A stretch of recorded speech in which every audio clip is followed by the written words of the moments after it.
Hello everyone, welcome back to my YouTube channel जिसका नाम है मिराज फार्मेसी क्लासेस। आज के टॉपिक में हम लोग प्रोटीन के बारे में डिस्कस करेंगे और ये प्रोटीन की हम बात करें तो diploma in pharmacy first year और bachelor pharmacy in first year में ये टॉपिक को डिस्कस किया गया है, जो सब्जेक्ट का नाम है बायोकेमिस्ट्री।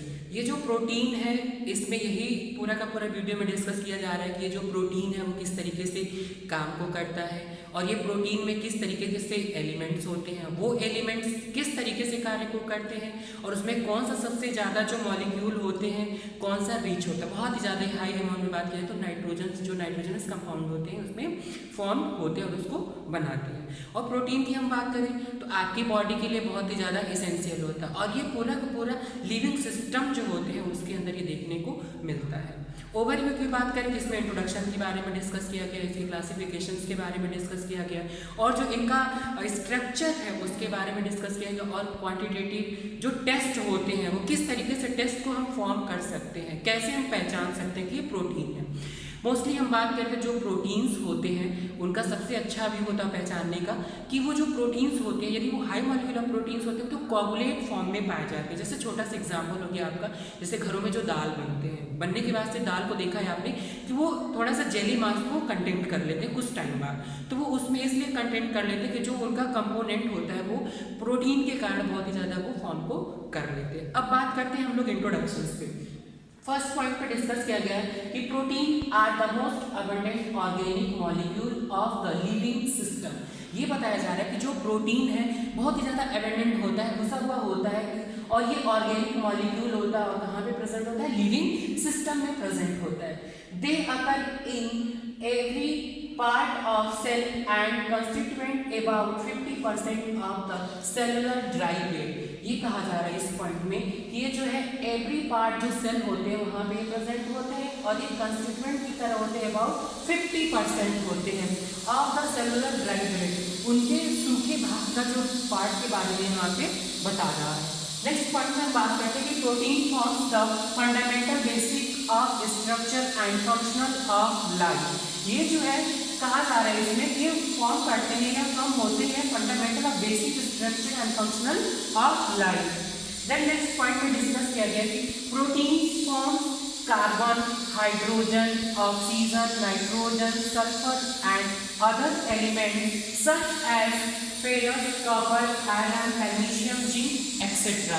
ये जब फॉर्म करते हैं प्रोटीन जब बनते हैं ये सारे मॉलिक्यूल उसमें प्रेजेंट होते हैं। जैसे आपके हो गया hydrogen, carbon, oxygen, nitrogen, sulphur और अदर एलिमेंट्स की बात करें तो इसमें जिंक भी पाया जाता है, आयरन भी पाया जाता है और फेरस भी पाया जाता है एक्सेट्रा।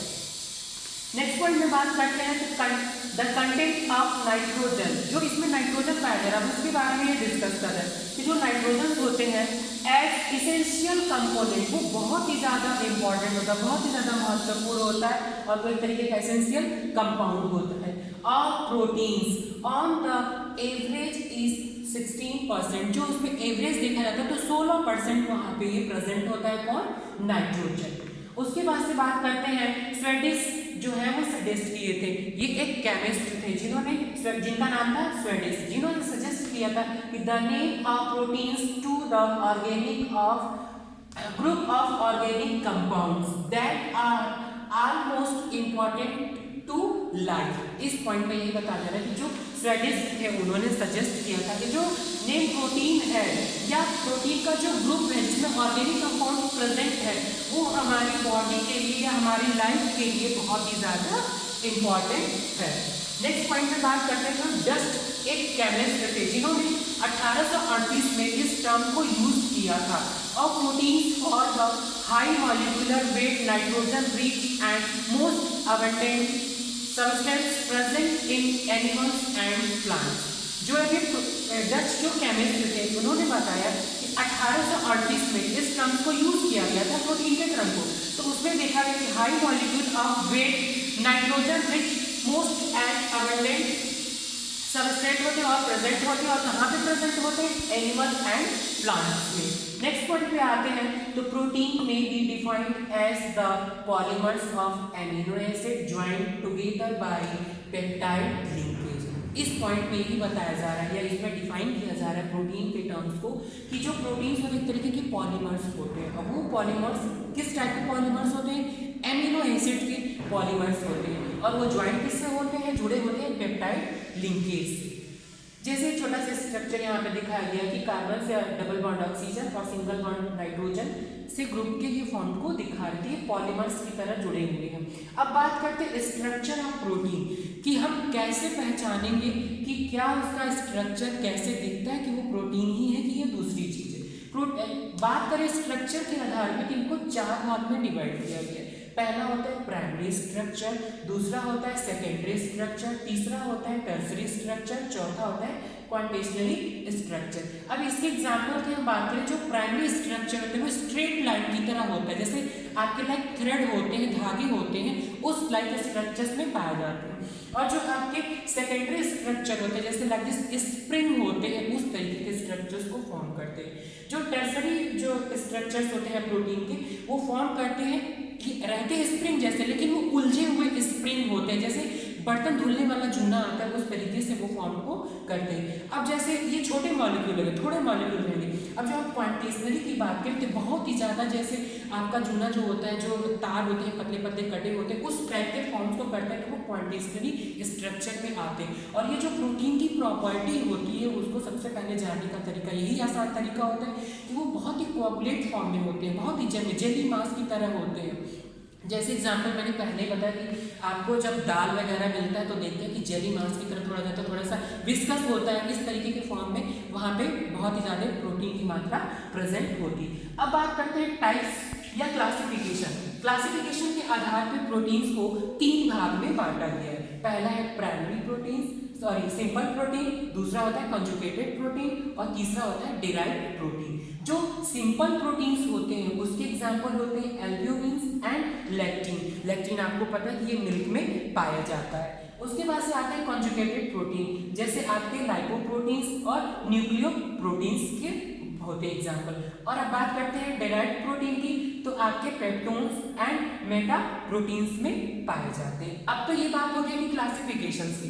अब हम इस चीज को कैसे पहचानेंगे कि ये प्रोटीन्स ही हैं उनकी, अब हम क्वालिटेटिव टेस्ट करेंगे प्रोटीन्स का, तब हम जान पाएंगे कि हाँ ये इसमें प्रोटीन प्रेजेंट है। तो इसमें बहुत सारे केमिस्ट आते हैं जो सजेस्ट करते हैं या वो अपने अपने व्यूज़ को देते हैं, जो रिसर्च वगैरह करते हैं लोग, तो जैसे केमिकल्स को लेते हैं या अपना रिएजेंट लेते हैं, उससे परफॉर्म करते हैं, तो फॉर्म होता है कि कोआगुलेट फॉर्म में हुआ या जम गया या कलर चेंज हुआ, तब हम उसको जान पाएंगे। उसकी क्वालिटी के आधार पर उसको हम टेस्ट करेंगे। तो बहुत डिफरेंट टाइप के रिएक्शंस आते हैं या डिफरेंट टाइप ऑफ पॉइंट्स यहाँ पे आते हैं। तो पहला इसमें टेस्ट परफॉर्म किया गया है वार्मिंग टेस्ट। उस वार्मिंग टेस्ट में क्या किया जाता है कि जो हम सैंपल लेते हैं, जो भी हमको प्रोटीन की आइडेंटिफिकेशन करना है या परफॉर्म करना है, तो हम सैंपल लेने के बाद उसको क्या करते हैं, हीट द टेस्ट सोल्यूशन, उसमें हम हीट को प्रोवाइड कराते हैं। देन उसके बाद से किस पे करेंगे, वाटर बॉइलिंग बाथ पे, और जो प्रोटीन होंगे ना वो क्या हो जाएंगे, ये कोआगुलेट हो जाएंगे, तो हम पहचान लेंगे कि उसमें प्रोटीन क्या है, प्रेजेंट है। देन उसके बाद से बात करते हैं बायोरेट टेस्ट। बायोरेट टेस्ट में जो है हम क्या करते हैं, सैंपल लेते हैं 2 ml और ऐड करते हैं बायोरेट रिएजेंट को। इसमें कितना हम रिएजेंट डाल रहे हैं, 2 ml को डाल रहे हैं। देन उसके बाद से क्या होगा, वहाँ पे कलर वॉयलेट कलर का कलर अपीयर होने लगेगा, तो वहाँ पे आप समझ जाएंगे कि प्रोटीन क्या वहाँ पे प्रेजेंट है। ये बायोरेट टेस्ट में आता है। उसके बाद से आता है जेंथोप्रोटिक टेस्ट। जेंथोप्रोटिक टेस्ट में मतलब सैंपल हम कितना ले रहे हैं, 5 ml ले रहे हैं, आपका टेस्ट सोल्यूशन और ऐड कितना कर रहे हैं, 1 ml of concentrated nitric acid हम यहाँ पे ऐड कर रहे हैं, और उसको हम क्या कर रहे हैं, बॉइल कर रहे हैं। जब हम उसको बॉइल कर रहे हैं तो येलो कलर का प्रेसिपिटेट फॉर्म हो जाएगा आफ्टर कूलिंग इट, और उसके बाद जैसे कलर आ जाता है उसको फिर हम लोग क्या करेंगे, ठंडा करेंगे, और ठंडा करने के बाद add 40% of sodium hydroxide solution. जैसे ही हम उसमें इस सोल्यूशन को हम ऐड करेंगे, सोडियम हाइड्रोक्साइड सोल्यूशन को, तो वहाँ पे क्या होगा, ऑरेंज कलर अपीयर होगा या परफॉर्म करेगा, मीन्स कि वहाँ पे क्या है, प्रोटीन प्रेजेंट है। अब बात करते हैं टेस्ट विद ट्राइक्लोरोएसिटिक एसिड को परफॉर्म किया गया है।